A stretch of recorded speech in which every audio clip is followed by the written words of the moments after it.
রাস্তায় যদি কোনো কুড়িয়ে পড়া জিনিস পাওয়া যায়, আপনি 10টা টাকা পাইলেন, 5টা টাকা পাইলেন, একটা কয়েন পাইলেন বা কোনো কিছু পাইলেন, এটা যদি উঠানো হয় তাহলে কি করতে হয়? কি করতে হয় বলেন? আমাদের দেশে অনেকে বলেন যে রাস্তা থেকে কোনো কিছু কুড়ানো, হারানো কোনো জিনিস যদি আপনি উঠান, কারোর হারানো, কারোর পড়ে গেছে, আপনি উঠাইছেন, তাহলে যেটা উঠাইছেন ওটা ডবল দিতে হবে। এরকম একটা মাসালা আপনারা শুনছেন না শুনেন নাই? এই মাসালাটা কেউ একজন বানাইছে যাতে করে কেউ ভয়ে আর কারোর টাকা পয়সা না তোলে। নেক উদ্দেশ্যে কিছু জাল হাদিস তৈরি হয়েছে, তার মধ্যে এটা একটা, বুঝতে পারছেন? অথচ কোরআন হাদিসে কোথাও কথা বলা হয় নাই। তা আপনি এক কাঠি আগ বাড়িয়ে কেন এরকম নিজের মন গড়া মাসআলা বলবেন? এটা জায়েজ নাই, গুনাহের কথা। এ ধরনের কথা বলা যাবে না।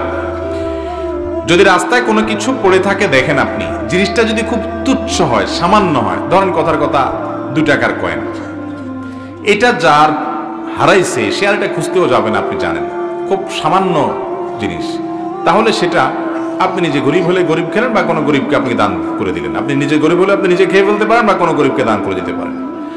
আর যদি জিনিসটা দামি হয়, ধরেন আপনি 1000 টাকা পাইছেন, 2000 টাকা পাইছেন, মূল্যবান কিছু পাইছেন, যেটার মালিক এটাকে খুঁজে বেড়াবে আপনি জানেন, তাহলে সেক্ষেত্রে এটা নেওয়ার পর আপনার দায়িত্ব হলো চতুর্পাশে ভালো করে ঘোষণা দেওয়া, ভাই এই জায়গা আমি কিছু টাকা পাইছি, কার হয় নিয়ে যাবেন। দীর্ঘদিন আপনাকে ঘোষণা দিয়ে যেতে হবে, যেতে হবে, যেতে হবে।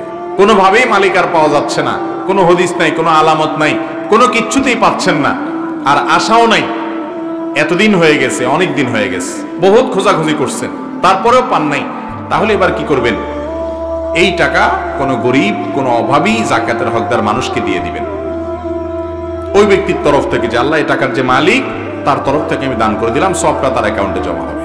আর আপনি যদি এরকম করেন যে আপনি ওইটা নিয়ে একটু খুঁজলেন, খোঁজাটা এমনভাবে খুঁজলেন যাতে কাউকে না পাওয়া যায়, এই টাইপের খোঁজা খুঁজলেন, হ্যাঁ?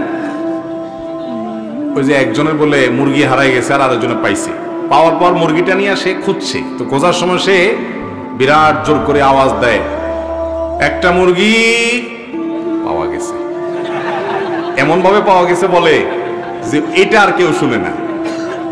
সবাই মনে করে কি জানি কি একটা মুরগি বেচা হবে না কি, পরেরটা আর মানুষ শুনে না। তো এইভাবে সারাদিন ডাকি ডাকি আসির পরে আসি বলে, হুজুর আপনার কথা অনুযায়ী আমি আজকে বহুত চিৎকার দিয়ে দিয়ে ডাকছি, কোনো মালিক টালিক পাই নাই, এখন আমি গরিব মানুষ, আমি খাইতে পারি কিনা। এরকম মাসালা ঘুরে যদি খান তাহলে কিন্তু জায়েজ হবে না।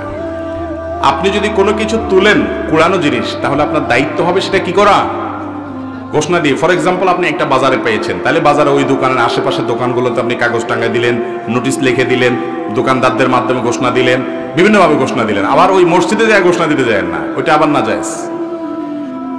এরপরেও যদি না পাওয়া যায় তাহলে সেক্ষেত্রে কোনো গরিব মানুষকে দান করে দিবেন। আপনি নিজে খুব অভাবী গরিব মানুষ হলে আপনি নিতে পারেন, খেতে পারেন। যদি মালিক পাওয়ার আশা একদম না থাকে তাহলে ভালো করে খুঁজতে হবে এবং দিতে হবে। এখন কথা হলে কুড়ানো জিনিস ধরা ঠিক না বেঠিক, এটা নিয়ে আরেকটা আমাদের মধ্যে ভুল বোঝাবুঝি আছে। অনেকে মনে করে না, কোনো জিনিস পড়ে থাকলে এটা ধরা উচিত না, ধরলে বরং ঝামেলা।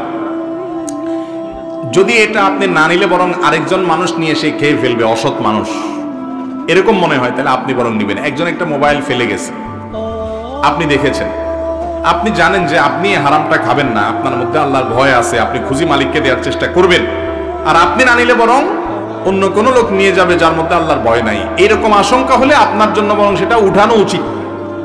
কথা কি বুঝতে পারছি? ওইটা বরং আপনি তুলে নিবেন, কারণ আপনি না নিলে ওইটা আরো নষ্ট হবে, তসরুফ হবে, সেজন্য আপনি তুলে নিবেন। আর যদি এরকম না হয় তাহলে সেক্ষেত্রে আপনি এটা ধরা না ধরাটা আপনার ইখতিয়ারের ব্যাপার।